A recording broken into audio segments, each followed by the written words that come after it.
Hola, buenos días, familia, ¿cómo están? Me da gusto volver a saludarles, desearles que se encuentren bien, confiando en el Señor. Sabemos que pues seguimos, ¿verdad?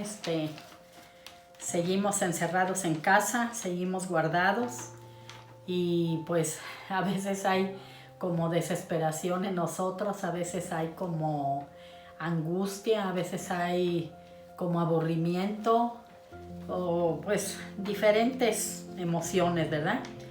Pero pues nosotros sabemos como hijas de Dios en quién hemos creído. Y en esta mañana yo les voy a hablar de dos personajes de la Biblia que vivieron también situaciones difíciles en su época, ¿verdad? Pero ellos, lejos de amargarse o lejos de renegar de Dios, ellos siempre estuvieron firmes en la presencia del Señor. Ellos siempre estuvieron firmes, tomados de la mano de Dios, y el Señor los sacó adelante, cumplió el propósito en cada uno de ellos. Estos dos personajes de quien yo quiero hablarles, uno de ellos es José. José, el hijo de Jacob, ¿verdad? Dice, y vamos a leer Génesis 37, el versículo 3, 4, 11 y 28. Y vamos a leer, a ver, dice 37, versículo 3. Dice, y amaba Israel a José más que a todos sus hijos, porque lo había tenido en su vejez, y le hizo una túnica de diversos colores. Y viendo sus hermanos que su padre lo amaba más que a todos sus hermanos, le aborrecían y no podían hablarle pacíficamente. De ahí nos pasamos al versículo 11.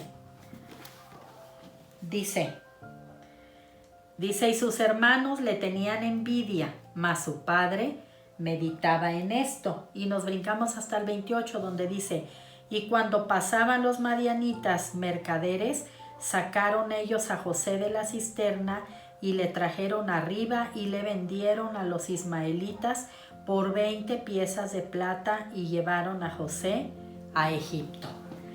José era un joven más o menos como de 16, 17 años pues sus hermanos lo aborrecían, le tenían envidia y pues como veían que pues su padre lo amaba, pues no lo querían, ¿verdad? Y ellos tuvieron pues pensamientos pues de mal y no pararon hasta que lo vendieron a unos ismaelitas, porque bueno, primero lo querían matar, pero pues sabemos que Dios tenía un plan para él, un propósito hermoso para José. Entonces lo metieron a una cisterna y cuando pasaron los ismaelitas lo vendieron y se lo llevaron a Egipto, ¿sí? Allí José fue a trabajar con Potifar, pero hay algo bien importante que dice que todo lo que José hacía prosperaba porque Dios estaba con él. O sea, todo lo que él hacía, Dios estaba con él. Él era el encargado de toda la casa de Potifar y todo prosperaba, pero pues ya sabemos, muchas ya la han leído, ya sabemos que la esposa de Potifar, ¿verdad?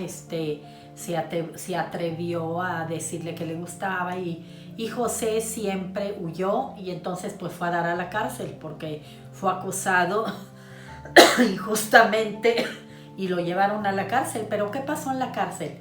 Pues el jefe de ahí de la prisión también le delegó todo. José era el encargado de todo porque el Señor estaba con él, ¿verdad? Pero lejos de que José se amargara o renegara de Dios o sea,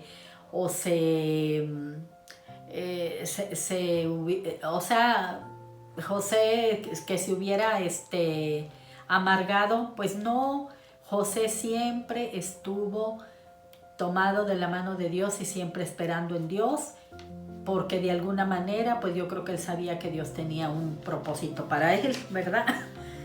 Y pues ya sabemos toda la historia, que José fue encarcelado injustamente y siempre todo lo que le pasó pues era injusto. Y vamos a leer Génesis 37, Génesis 39, 22 y 23. 22 y 23. Dice, y el jefe de la cárcel entregó en mano de José el cuidado de todos los presos que había en aquella prisión. Todo lo que se hacía allí, él lo hacía. No necesitaba atender el jefe de la cárcel cosa alguna de las que estaban al cuidado de José, porque el Señor estaba con José y lo que él hacía, el Señor lo prosperaba, ¿sí? Entonces José, pues era un joven que estaba, pues ahora sí que entregado a Dios, y él hacía, ¿verdad?, lo que tenía que hacer. Y sabemos que Dios tenía un plan perfecto para él, porque lo estaba preparando para darle algo, pues ahora sí que en su época algo grande, ¿verdad? Para que, ya sabemos que él llegó a ser gobernador de Egipto, era el segundo de Faraón, y Dios tenía planes para ellos, porque después él mandó llamar a su papá y a sus hermanos y vivieron con él. Pero a lo que voy es cómo José nunca se amargó, nunca que dijera, no, pues no perdono a mis hermanos, pues ellos me hicieron sufrir, no. Entonces, pues híjole, yo creo que este es un ejemplo para nosotros, que pasemos lo que pasemos, yo creo que nuestros ojos y nuestra mirada tienen que estar puestos en Dios, porque Él es el único que nos va a sacar y nos va a llevar adelante, ¿verdad? Él nos va a sacar y Él tiene un plan para cada una. Ese es un personaje. Ahora vamos al otro personaje, y que está en Daniel 1 del 3 al 8. Daniel 1 del 3 al 8. El otro personaje también era un joven, y este era Daniel. Y vamos a leer del versículo del 3 al 8. Dice, y dijo el rey a Aspenaz, jefe de sus eunucos, que trajese de los hijos de Israel, del linaje real de los príncipes, muchachos en quienes no hubiese tacha alguna, de buen parecer, enseñados en toda sabiduría, sabios en ciencia y en buen entendimiento, e idóneos para estar en el palacio del rey, y que les enseñase las letras y la lengua de los caldeos. Y le señaló el rey ración para cada día de la provisión de la comida del rey y del vino que él bebía, y que los criase 3 años, para que al fin de ellos se presentasen delante del rey.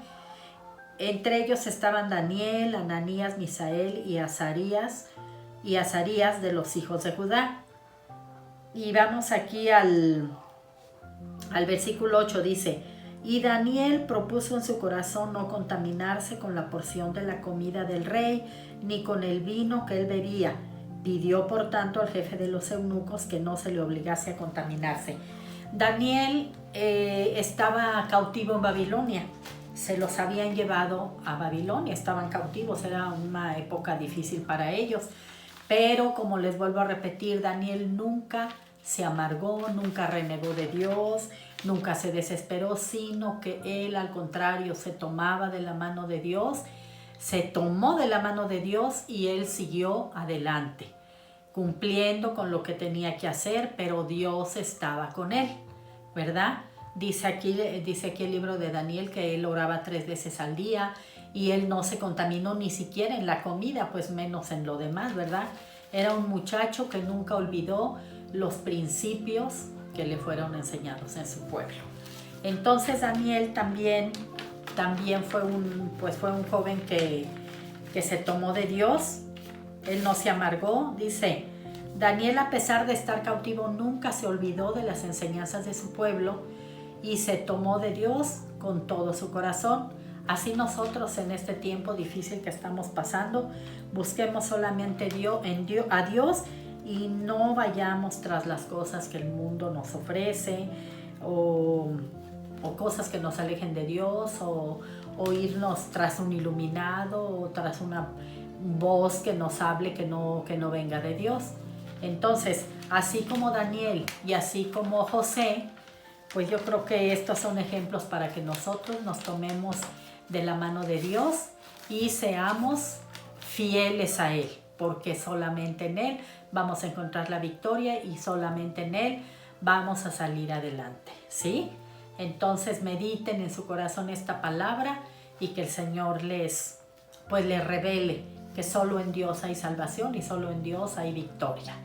Les doy las gracias y pues les saludo nuevamente, que Dios les bendiga y que estén bien. Nos vemos.